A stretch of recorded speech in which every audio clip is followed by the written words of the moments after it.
Bismillahirrahmanirrahim. Assalamualaikum warahmatullahi wabarakatuh. Selamat pagi, salam sejahtera untuk kita semua. Terima kasih. Pada video ini saya akan menyampaikan terkait dengan video pembelajaran pada mata kuliah epidemiologi dan surveillance gizi.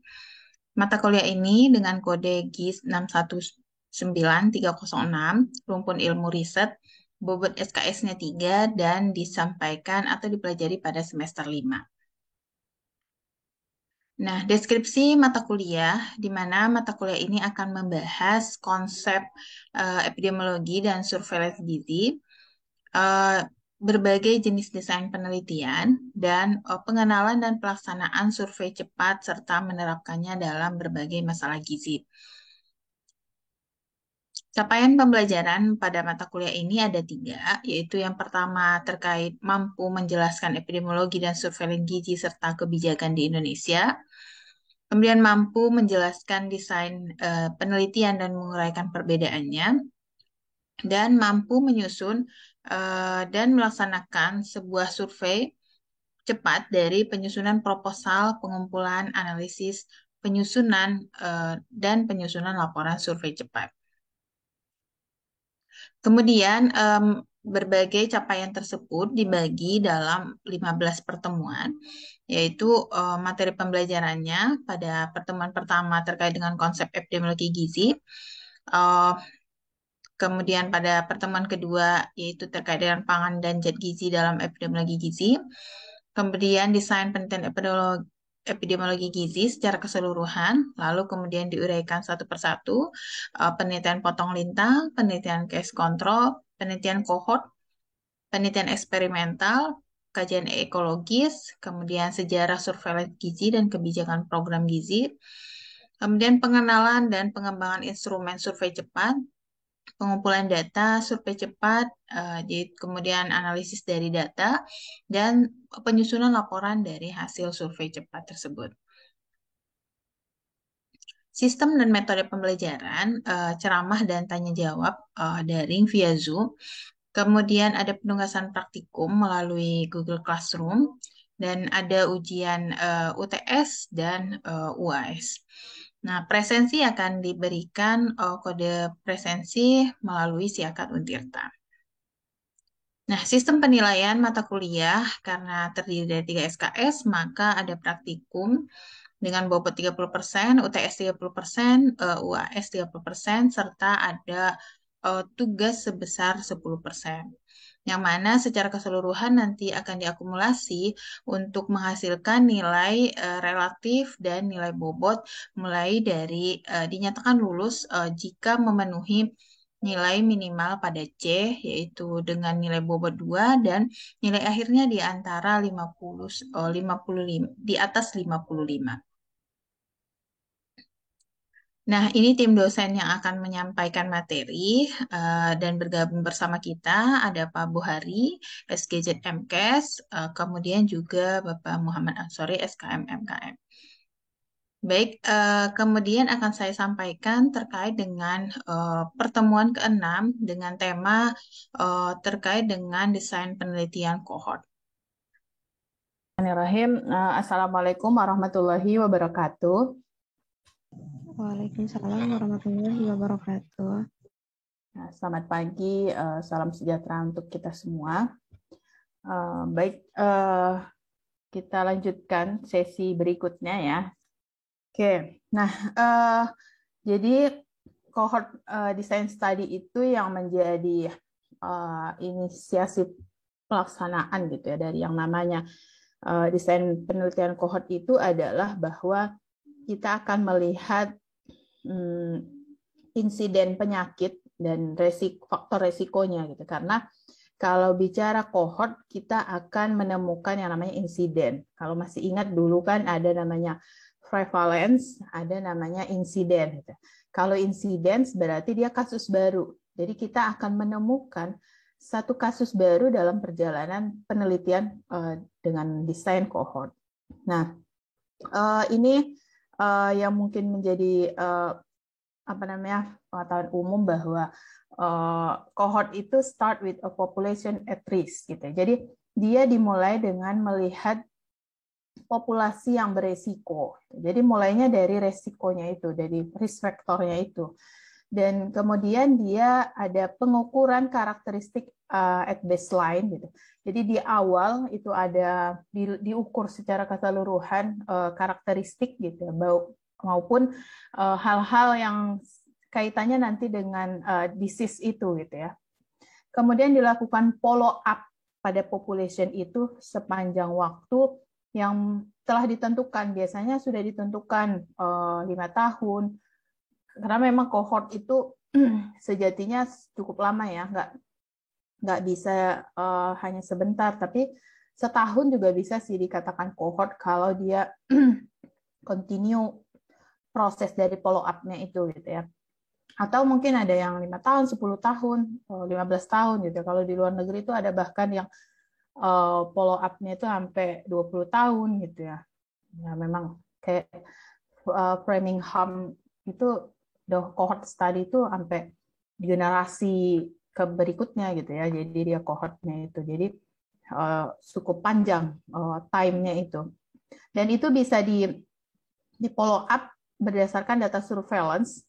Jadi nanti di data surveillance bisa juga menjadi follow up untuk penelitian cohort, tapi bisa juga re-examination. Jadi kita setelah kita follow up 1 tahun, misalnya kita kasih exam baru gitu, atau kita kasih treatment baru, kemudian kita cohort, kita follow up lagi gitu.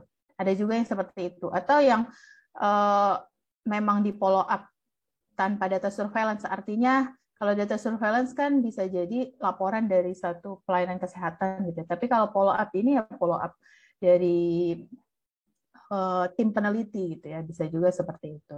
Kemudian yang keempat itu adalah membandingkan rate dari people membandingkan biasanya dia membandingkan disease pada orang yang terekspos dan tidak terekspos. Itu maksudnya yang kelima ini, yang keempat ini. Jadi nanti hasilnya itu kita akan membandingkan. Jadi kan dia people with and without characteristic of interest. Jadi karakteristik of interest itu merupakan risk factor yang mau kita jadikan sebagai yang kita duga menjadi risk factor yang kemudian kita jadikan faktor yang mau kita follow up ke depannya. Jadi nanti akan kita bandingkan berapa sih kasus pada orang yang terekspos dan orang yang tidak terekspos. Itu maksudnya yang keempat. Dalam cohort bahwa kalau dilihat dari time-nya, dia maju ke depan dimulai dengan yang namanya exposure gitu ya. Jadi dia forward directionally dimulai dari ada yang terekspos itu yes gitu ya. Kemudian ada yang tidak terekspos itu no. Lalu dilihat ke depan outcome-nya gitu ya. Apa disease yang muncul atau outcome yang muncul. Jadi bisa jadi nanti nggak hanya disease, jadi outcome-nya itu contohnya misalnya kalau misalnya pada ibu hamil outcome-nya mungkin dia bayinya lahir BBLR atau IUJR, atau misalnya dia mengalami kejadian lain gitu pas melahirkan, itu bisa jadi menjadi outcome. Jadi titik poin dari cohort itu adalah dimulai dengan exposure dan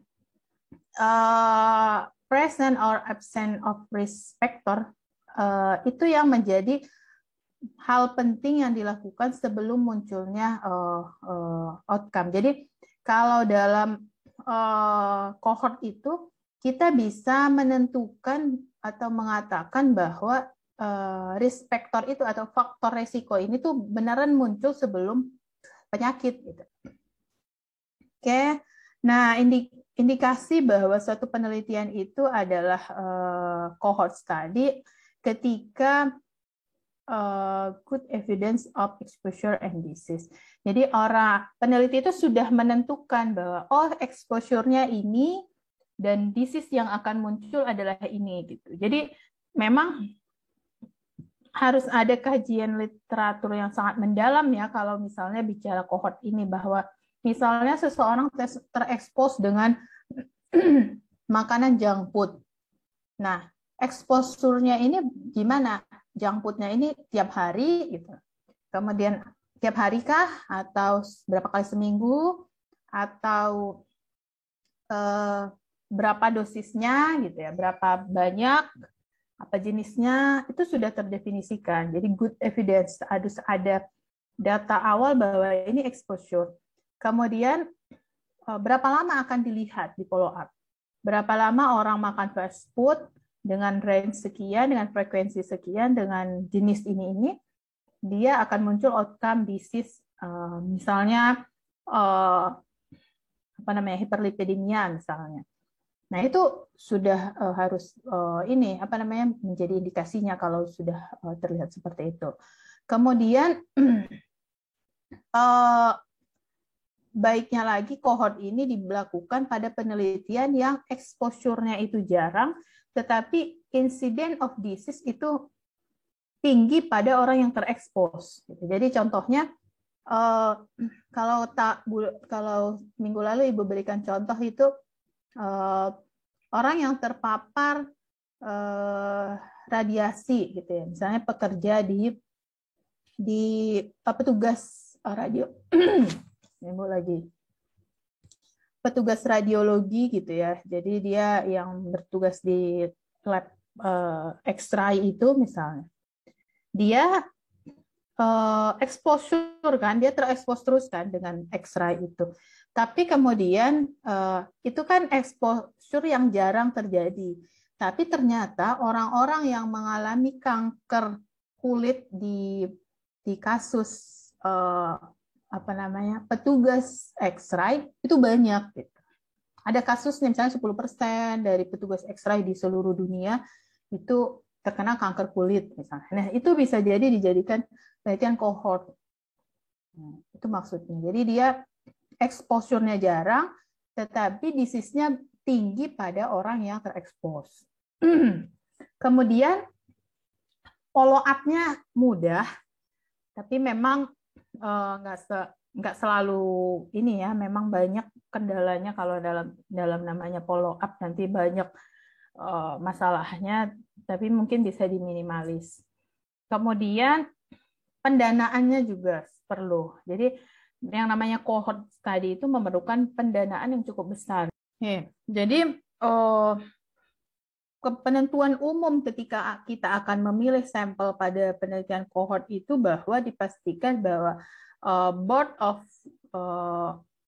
responden baik expose maupun non-expose itu free of disease. Gitu. Jadi pastikan bahwa kedua kelompok yang kita katakan dia tidak terekspos dan terekspos itu dia tidak menderita penyakit tersebut gitu ya, atau tidak punya gejala terkait dengan outcome yang mau kita lihat. Kemudian kedua grupnya itu juga equalis sama-sama rentan terhadap penyakit itu gitu ya. Jadi kayak tadi kanker kulit, orang yang di X-ray dengan orang yang bekerja secara umum terpapar di bawah sinar matahari, mungkin mereka sama-sama mempunyai kerentanan terhadap kanker kulit. Nah, itu contohnya. Jadi harus equally. Kemudian kedua grupnya itu bisa dibandingkan gitu. Jadi sama-sama sebagai contoh itu misalnya comparable itu sesama laki-laki misalnya. Jadi karena misalnya laki-laki ini lebih rentan, dia lebih banyak sebagai petugas X-ray. Kemudian dia rentannya itu, kemudian usia itu misalnya usianya sekian, antara sekian sampai sekian, itu comparable. Jadi nanti ini yang akan perlu ditentukan bahwa dia setara gitu. Kalau dalam case control kan dia matching ya, disetarakan. Nah, kalau dalam cohort juga itu sangat perlu disetarakan antara yang terekspos dan yang non-expose. Kemudian harus ditentukan diagnostik dan eligible kriteria for disease yang akan terjadi. Jadi harus ditentukan apa diagnosis yang mau kita lakukan terhadap disease yang mungkin akan terjadi gitu ya. Kayak contoh ini kayak tadi kanker kulit. Nah, kita bisa katakan seseorang kanker kulit itu apakah nunggu dia ada perkembangan selnya sampai seperti apa gitu, atau kita lakukan misalnya tes uji biomarker, ambil lesi atau lesi dari kulit, kemudian dicek, oh ternyata ada kemungkinan kanker kulit. Nah, sampai di situ atau seperti apa gitu. Nah, itu harus ada eligible kriteria. Kemudian elements of cohort tadi, jadi ada 5 hal ini yang harus diperhatikan saat kita akan melakukan penelitian cohort. Yang pertama itu adalah selection of study subject. Jadi memilih subject study. Dan kita bisa memilihnya itu pada populasi umum atau pada populasi spesifik. Jadi kalau populasi umum biasanya kita lakukan screening di masyarakat, screening penyakit tertentu gitu ya. Itu kita screening di masyarakat tertentu, lalu nanti mereka free of disease, kita jadikan sebagai sampel. Kemudian kita bedakan, oh kalau ini dia terekspos risk factor ini, kalau yang ini enggak. Jadi bisa seperti itu. Tapi biasanya memang lebih susah ya. Tapi dia representatif sampel karena dia diambil dari masyarakat gitu. Jadi bisa jadi nanti dia pakai teknik random sampling ketika memilih orang-orang yang terekspos dan tidak terekspos. Kemudian spesial group itu biasanya select group, bisa jadi kita langsung pilih bahwa yang terekspos itu pekerja profesional tertentu gitu, kayak tadi kan petugas ekstra gitu, atau misalnya kalau di pabrik petugas lapangan gitu ya, atau yang satu lagi petugas di kantoran gitu. Kalau yang ini contoh occupational group itu kayak dual study, kamu bisa lah cari ya. Atau exposure group, jadi dia kita cari yang memang sudah terekspos langsung, jadi kita nyarinya respondennya itu yang memilih memang dia sudah punya bidang itu gitu ya. Ini tadi yang Ibu contohkan itu yang physical, chemical or biological, jadi extra exposure to radiologis gitu.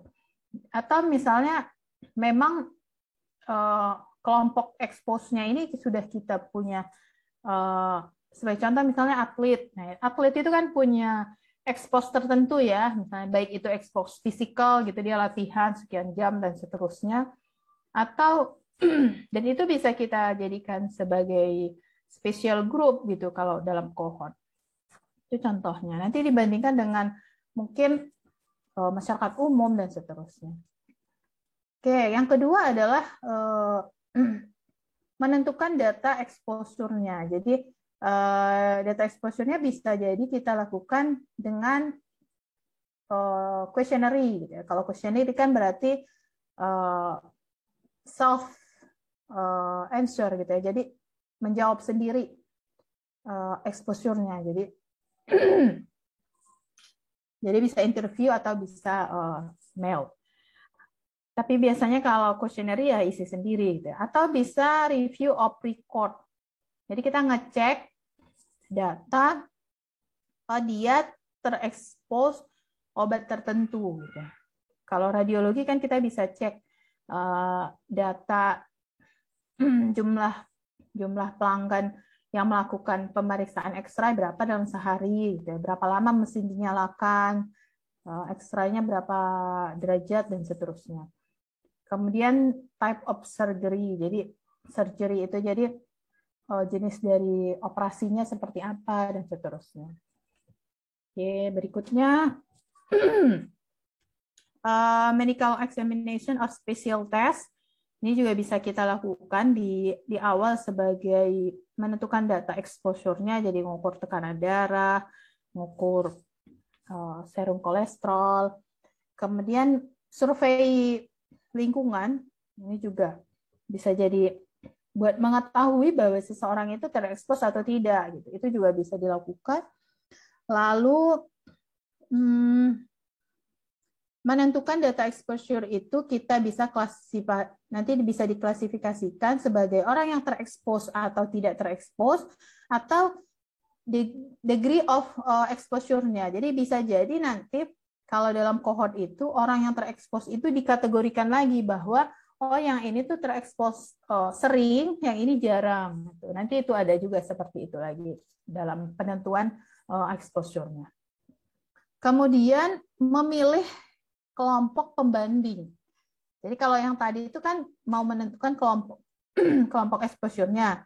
Kalau yang ini tuh mau menentukan kelompok yang dianggap non-exposed, gitu ya, not exposed.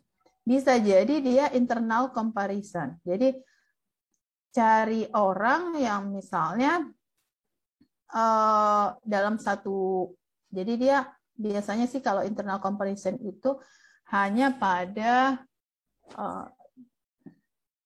dia jadi gini, internal comparison itu kayak tadi, dia hanya melihat satu kelompok dia terekspos, tapi dalam kelompok yang terekspos itu ada kata kriterianya. Jadi makanya dia disebut dengan only one cohort. Jadi eksposnya itu ada yang tinggi, sedang, rendah. Itu kemudian dilihat dari insidennya. Ada juga seperti itu cohortnya gitu. Tapi ada yang dia comparison dengan eksternal. Eksternal kayak contoh itu dia beda orang dalam satu tempat tapi beda pekerjaan. Misalnya kayak ini contohnya yang radiologis dibandingkan dengan ophthalmologis gitu. Jadi orang yang kerja di X-ray dibandingkan dengan petugas di laboratorium lainnya gitu ya. Jadi itu dibandingkan. Atau comparison with general population rate, dibandingkan dengan kelompok lain di luar itu. Jadi kalau tadi Ibu contohkan, contohnya yang radiologis itu dibandingkan dengan penduduk di luar yang dia terpapar sinar matahari, dibandingkan dengan itu gitu ya. Atau kalau di sini contohnya dibandingkan orang yang dia mau lihat cancer rate pada orang yang terpapar uranium dengan penduduk general population. Nah, yang keempat itu follow up. Jadi kita follow up-nya itu harus ditentukan, tentukan outcome yang mau determine gitu ya. Jadi mau apakah itu kasus kesakitan atau meninggal. Jadi ada juga cohort yang melihat resiko meninggalnya kapan gitu ya. Itu juga ada seperti itu. Kita lihat caranya seperti apa, pakai questionnaire kah, pakai telepon, atau pakai personal interview, atau pemeriksaan secara rutin, misalnya sekali 6 bulan, dicek kadar kolesterol dan seterusnya, gitu ya. Atau review record. Jadi review record ini sebenarnya kayak si individu ini kan misalnya bekerja di suatu pelayanan kesehatan. Dia pastinya punya jadwal medical record per tahun atau per berapa. Nah, itu yang itu digunakan sebagai follow up. Itu juga seperti itu. Kemudian surveillance of the record. Jadi ini juga bisa data surveillance yang kemudian dijadikan sebagai data follow up. Dan follow up ini merupakan critical part gitu ya. Jadi part yang paling penting dalam penelitian cohort. Itu sangat penting karena kalau follow up-nya gagal, maka incident rates-nya itu akan susah dalam mendefinisikannya dan analisisnya nanti berpengaruh ke situ. Dan yang sering terjadi adalah loss to follow up, jadi kehilangan. Kita kehilangan sampel atau kehilangan subjek saat follow up-nya. Jadi hasil apa sih yang muncul kalau dalam penelitian cohort gitu ya? Nah, ada dua. Yang pertama itu adalah incident rate, jadi IR. Ada yang keduanya itu estimation of risk, biasanya disebut relative risk ya. Jadi ini, ada yang ini. Jadi nanti kamu kalau lihat artikel, dia muncul incident among exposed. Jadi berapa sih incident rate? Incident rate itu berapa sih rasio orang yang kemungkinan kena sakit ini kalau dia terekspos gitu. Tapi kalau dia nggak terekspos, berapa sih insiden rate-nya gitu? Itu maksudnya yang ini. Nah, kalau yang ini relative risk itu membandingkan insiden efek pada kelompok yang terekspos dan tidak terekspos. Jadi perbandingan disease-nya, jadi perbandingan insiden rate ini dengan insiden rate ini. Jadi itu yang disebut dengan relative risk. Dan biasanya ini luaran dari yang namanya penelitian cohort. Ya. Oke, ini tipe dari cohort study. Jadi tipe ini maksudnya bukan alur perjalanan ya, tapi cara pelaksanaannya. Ada yang prospektif kayak tadi ya, mulai dari sekarang tunggu gitu. Tapi ada yang modelnya retrospektif historical cohort. Jadi retrospektif itu bisa dilakukan pada penelitian cohort kalau data exposure-nya itu komplit. Contohnya misalnya di rumah sakit. Di rumah sakit tiba-tiba kita lihat data di rumah sakit itu banyak nih yang kanker ovari, terdata kanker ovari. Kemudian kita lihat ke belakang, semua penderita kanker ovari ini punya data yang komplit dalam 15 tahun terakhir. Rekam medisnya komplit. Nah, itu bisa kita jadikan retrospektif cohort study. Jadi kita kembali ke 15 tahun yang lalu, apa sih exposure yang sama dari semua ini yang kemudian memunculkan yang namanya kanker ovari.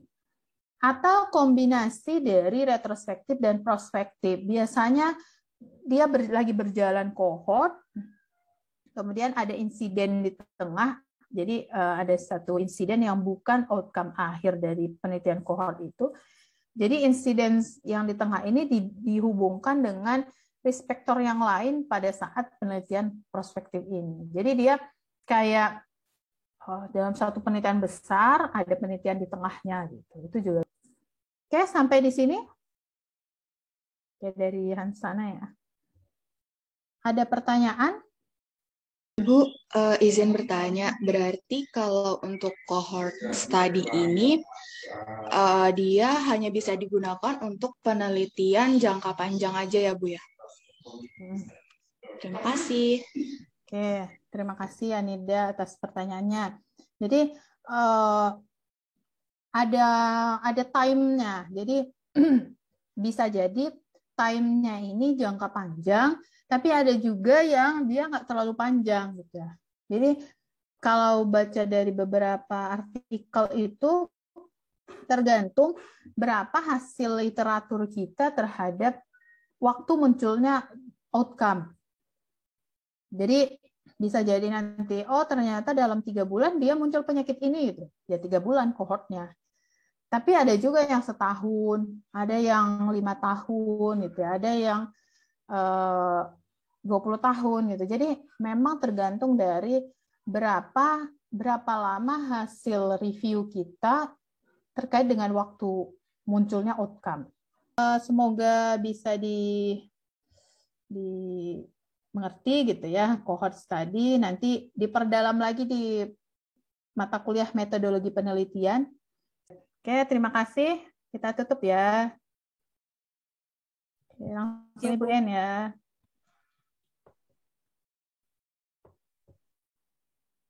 Oke.